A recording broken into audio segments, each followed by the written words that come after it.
dari aset, liabilitas, ekuitas tuh ada distorsi yang mungkin muncul di dalamnya gitu. Dan kalau misalnya kalian mau explore itu tadi ya kalau aku jelasin tuh bakal lama banget sih karena penjelasan detailnya juga banyak. Jadi kalau misalnya nanti mau dieksplor lagi bisa lewat video YouTube-nya Pak Eko atau mungkin kalian masih belum ngerti, misalnya udah ditonton videonya ternyata masih belum ngerti, kalian bisa PC aku gitu ya.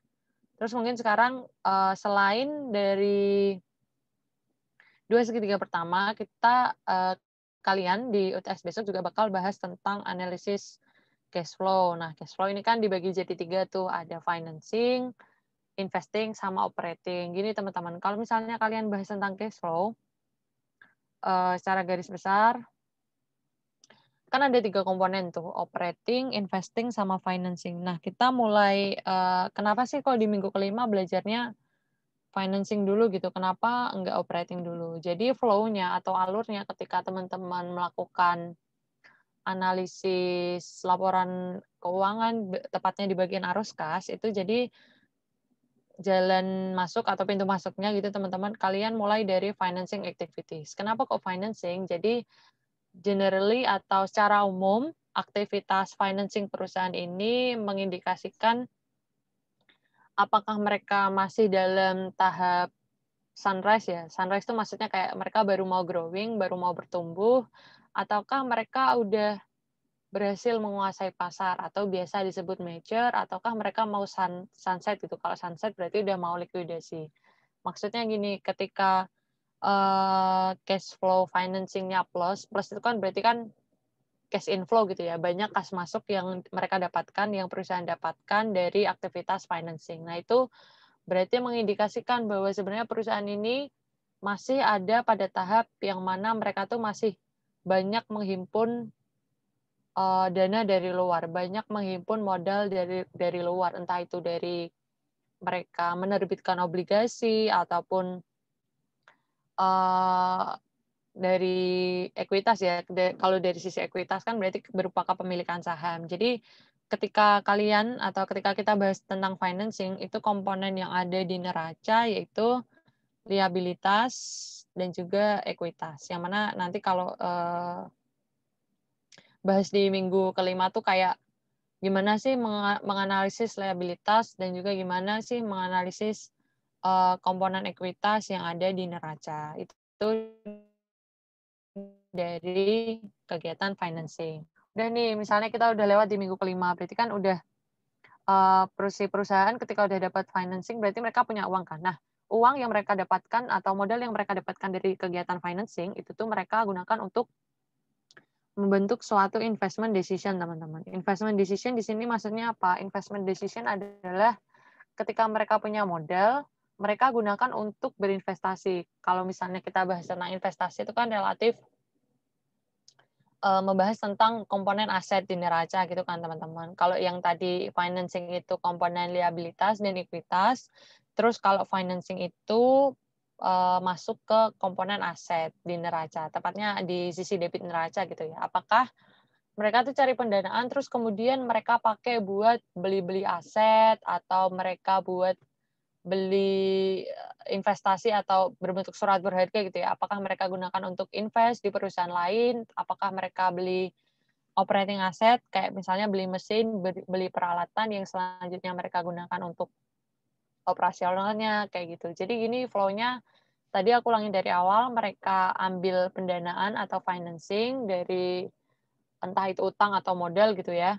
Terus mereka gunakan untuk membentuk suatu investment decision yang dituangkan di neraca bagian aset. Nah, nantinya untuk mengkaitkan investing ke operating, itu nanti kan perusahaan udah beli aset nih. Nah, asetnya itulah yang digunakan untuk menunjang kegiatan operasionalnya gitu ya, operating activities-nya mereka yang mana kita tahu bahwa operating activities itu digunakan perusahaan untuk men-generate profit, yang mana nanti ketika udah profitnya dapat tuh dari kegiatan operasional, mereka gunakan untuk melunasi kewajiban-kewajiban di financing. Misalnya tadi financing kan obligasi gitu kan. Kita menerbitkan obligasi terus dibeli sama perusahaan lain gitu. Nanti ketika kita udah dapat nih kas dari operasionalnya kita gunakan kas tersebut untuk melunasi kewajiban-kewajiban yang semula kita dapatkan dari financing tadi. Kaitannya dari situ teman-teman, dari financing dituangkan ke investment, dan investment itu digunakan untuk menunjang kegiatan operating. Terus kalau seputar cash flow tadi, hal-hal yang perlu diperhatiin itu, dan kalau secara soal di sini ada ya kasus tentang analisis arus kas. Nah, di sini sebenarnya kalau di soal waktu tahunku itu tuh diceritain Black Widow itu perusahaan mainan gitu kan. Diceritain nih. Jadi si Black Widow tuh pengen pengen beli peralatan kan, peralatan baru, tapi dia nggak punya uang. Makanya dia pinjem, dia melakukan pinjaman tanpa ada bunga gitu kan, zero interest, yang jatuh tempo selama 5 tahun, nominalnya senilai 20 juta. Nah, di sini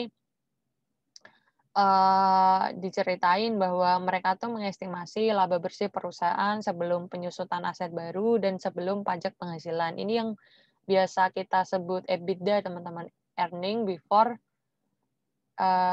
EBIT, earning before interest, tax, depreciation, sama amortization. Itu kan yang biasa kita sebut EBITDA. Dia estimasi nih selama tahun pertama tuh 35, tahun kedua 42 juta, tahun ketiga 48 juta. Mereka estimasi itu. Terus diperkirakan tidak ada nilai sisa pada peralatan tersebut, artinya berarti 20 juta ini diamortisasi secara penuh gitu ya. Dan diestimasi akan memberikan useful life selama 10 tahun. Berarti nanti kalau untuk depresiasinya 20 juta itu akan akan didepresiasi selama 10 tahun. Nah, di soal ini dijelaskan bahwa asumsinya selain transaksi pembelian aset yang 20 juta tadi, nggak ada tuh transaksi lain selama 3 tahun, dan juga tidak ada pembayaran dividen. Dan diketahui juga tarif pajak PPh badannya sebesar 50%. Di sini yang ditanyain sebenarnya apa sih? Kita tuh disuruh mencari apa sih efek transaksi yang tadi aku sebutin, perusahaan beli aset, mereka pinjam, terus ada estimasi net income-nya juga. Apa sih efek-efeknya ke yang pertama penyusutan, yang kedua pajak penghasilan, yang ketiga laba bersih, sama yang keempat laporan arus kas. Di sini mungkin aku bisa bahas sekalian untuk kasus yang kedua ya teman-teman. Mulai dari yang pertama, kita tahu si Black Widow itu beli aset nih, harganya 20 juta, yang mana dia dapat financing atau yang tadi aku sebutin dari pinjaman gitu ya, tanpa ada bunga, sebesar 20 juta juga, dan aset tersebut punya useful life selama 10 tahun. Berarti kan kita tahu nih, per tahun per tahun depresiasinya berapa? Ya 20 juta dibagi selama 10 tahun, yaitu 2 juta, karena secara straight line. Terus yang ditanyain kita mulai masuk ke poin A gitu kan. Kita harus tahu, kita harus cari apa sih efeknya ke penyusutan. Ya tadi salah satunya adalah berarti ketika perusahaan beli aset, si Black Widow beli aset yang 20 juta tadi, berarti efeknya ke penyusutan adalah nantinya per tahun gitu ya. Di sini aku tulisin selama 10 tahun. Perusahaan akan mencatat penyusutan sebesar 2 juta gitu. Dalam artian berarti setiap tahun akan ada beban depresiasi sebesar 2 juta, yang mana didapatkan dari aset 20 juta ini dibagi selama 10 tahun. Terus next, yang ditanya adalah dampak transaksi tersebut, yang poin B ini ke PPh badan. Nah, tadi kan keyword-nya di sini ya. Kan diketahui nih, tarif badannya 50%.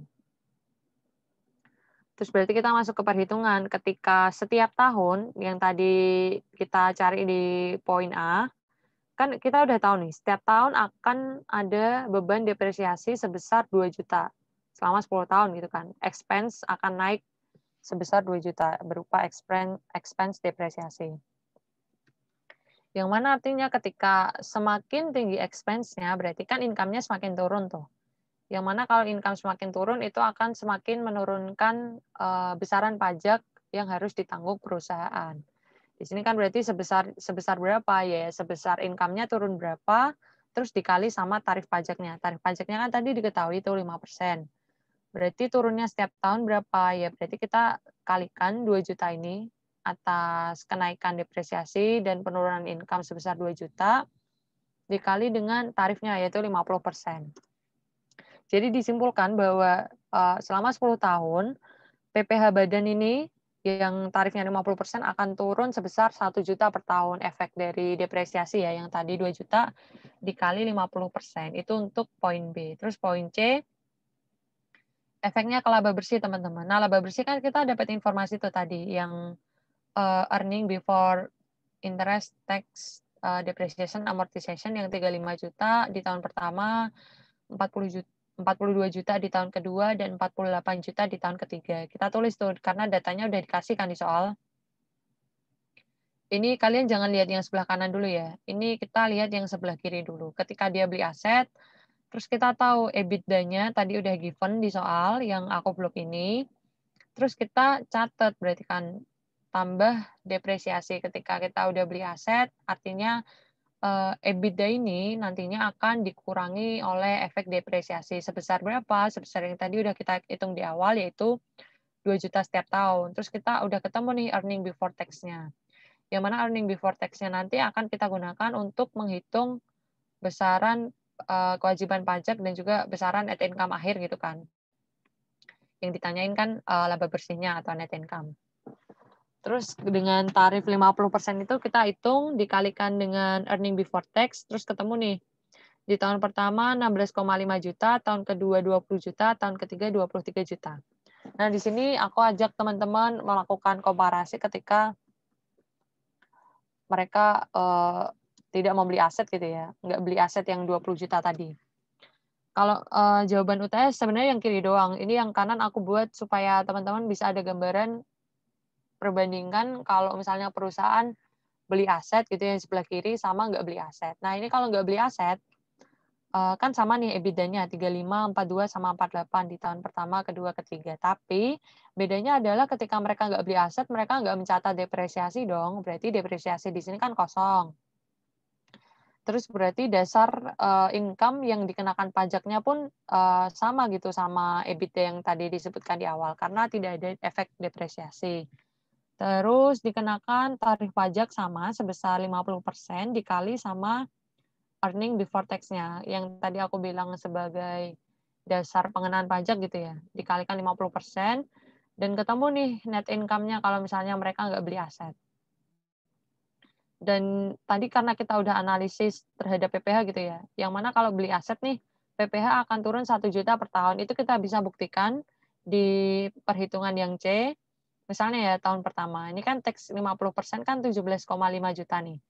Terus kita lihat kalau beli aset, di tahun pertama mereka akan membayarkan kewajiban pajak sebesar 16,5. Ini yang efek dari depresiasi tadi bahwa itu akan menurunkan PPh badan sebesar 1 juta per tahun. Kan benar kan? 17,5 kalau beli aset berarti turun jadi 16,5.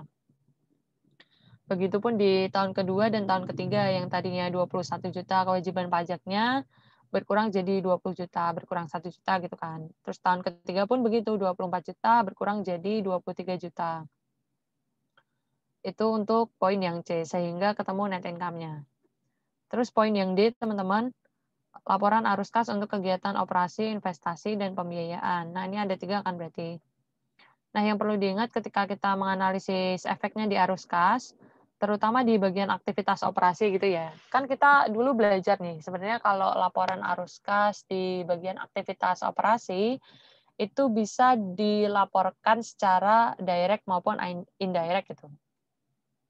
Kalau misalnya boleh throwback dikit, kalau misalnya direct tuh yang langsung dilaporin gitu, misalnya cash inflow-nya berapa, cash outflow-nya berapa, kas keluar kemana aja, kas masuk dari mana aja, itu kan langsung dilaporin secara direct. Tapi kalau misalnya indirect, itu mekanismenya adalah kita ambil dari net income-nya perusahaan, terus kita lakukan penyesuaian gitu, atau adjustment atas beban-beban yang sifatnya non-cash. Di sini kita tahu bahwa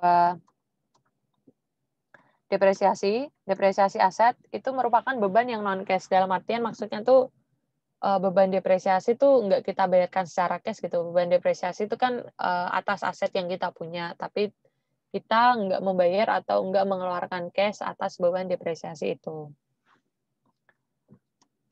Nah, terus kita eliminasi nih beban-beban yang sifatnya non-cash, kayak misalnya beban depresiasi. Kan tadi informasi tentang net income kita dapetin nih dari poin C, yang 16,5, 20, sama 23. Kita bawa ke poin D, terus kita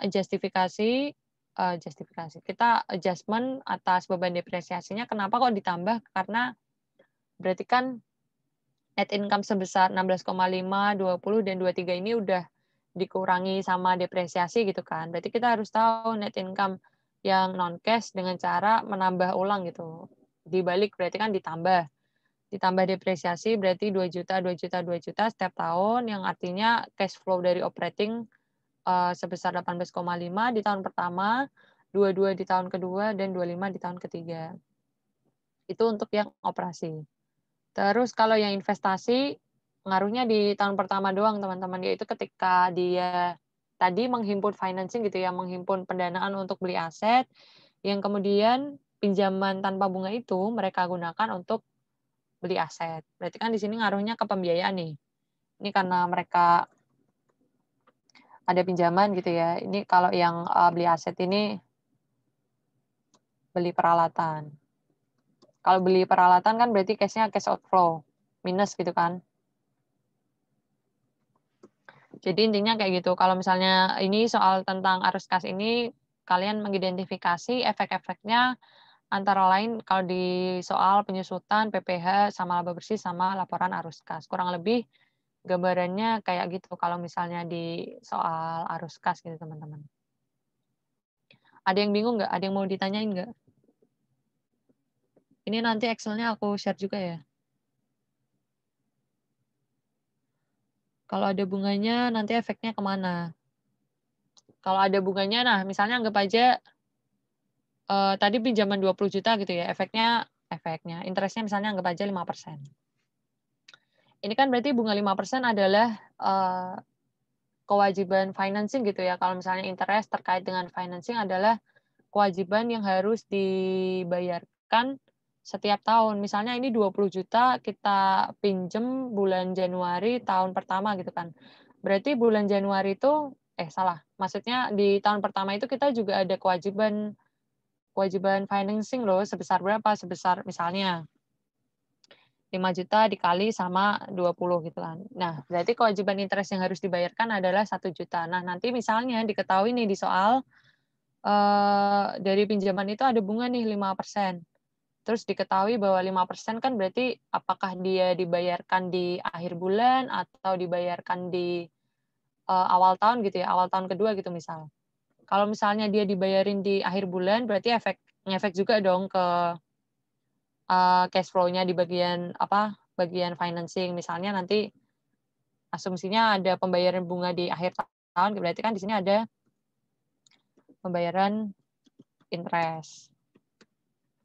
Tapi beda lagi kalau dinyatakan di soal bahwa bunga dibayarkan setiap awal tahun. Berarti kan bunga di tahun pertama dibayarkan di awal tahun kedua, yang mana secara cash flow di tahun pertama nih belum ada loh, belum ada pembayaran bunga, yang berarti kan nanti masuknya ke tahun kedua. Jadi nanti pembayaran interestnya ngaruhnya di tahun kedua. Kan kita kan kalau bahas tentang arus kas kan cash basis gitu, sesuai dengan kapan kas itu dikeluarkan. Kalau misalnya di tahun pertama masih payable ya itu belum tercantum di cash flow-nya, tapi ketika udah dibayarkan di tahun pertama berarti masuk tahun pertama. Kalau bayarnya di tahun kedua ya efeknya di tahun keduanya. Itu guys. Gimana?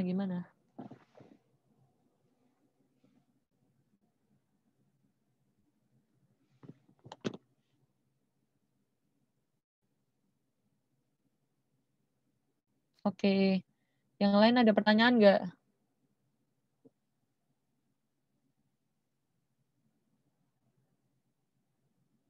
Atau masih bingung guys? Terkait tadi ya berarti kalau di soal UTS tadi bahas ini soal yang narasi semua ini, terus yang analisis akuntansi kan bahas tentang angka-angka sama analisis arus kas. Gimana? Kalau ada pertanyaan ditunggu ya guys. Belum ada Kak, lanjut aja.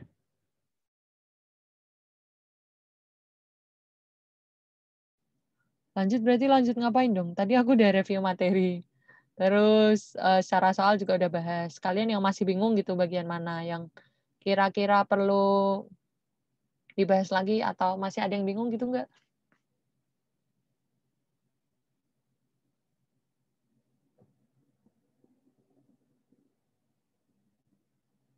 Gimana guys?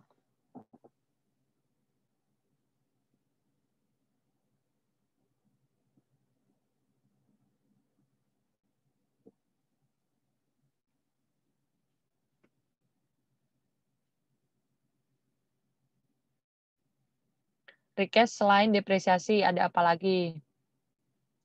Ini teman-teman, kalau ditanya tentang Ando distorsi akuntansi gitu ya, kayaknya kesannya kok banyak banget di aset ada, di liabilitas ada, terus di ekuitas juga ada. Dan yang kita bahas tadi itu kan seputar aset nih. Seputar aset dan seputar depresiasinya. Mungkin kalau misalnya ini kan bahasnya industri konstruksi gitu ya. Kalau kita bahas di lingkup lain, misalnya industri farmasi gitu ya, ini tuh relate-nya kurang lebih sama kayak kalau di industri farmasi itu kan relatif terkait sama persediaan gitu, anggap aja. Persediaan obat-obatan yang mana di setiap tahun tuh manajemen tuh mengestimasi gitu besarnya beban penyisihan persediaan. Nah, di kimia farma kan juga ada tuh berapa beban penyisihan persediaan setiap tahunnya. Nah, itu kan kurang lebih mekanismenya tuh sama kayak depresiasi gitu, beban depresiasi sama beban penyisihan persediaan. Terus nanti ya kurang lebih kalau misalnya tentang persediaan ya sama, bandinginnya sama misalnya disajiin rata-rata industri gitu kan. Terus berapa sih rate beban penyisihan persediaan yang dihitung dari rata-rata industri maupun yang dihitung pakai rate-nya si perusahaan. Kurang lebih sama kayak yang di depresiasi ini. Terus mungkin contoh lain yang sangat familiar gitu ya, itu tuh biasanya tuh tentang leasing.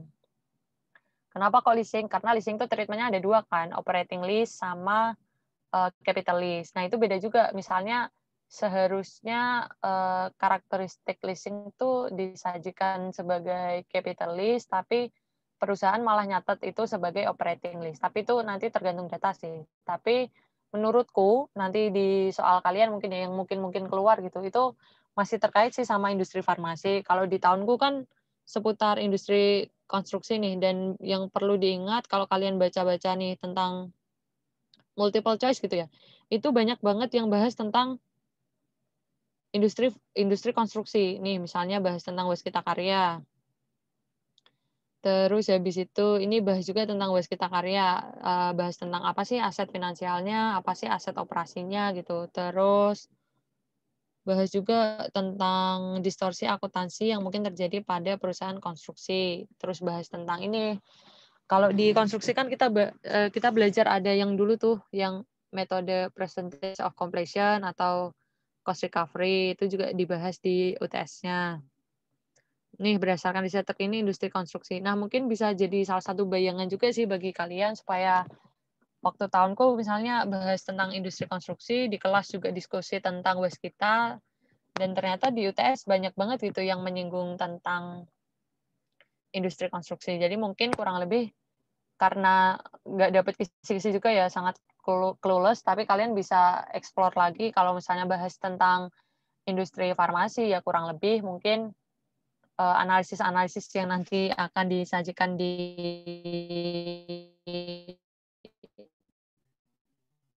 soal besok kayak juga sama industri farmasi, kurang lebih gitu sih.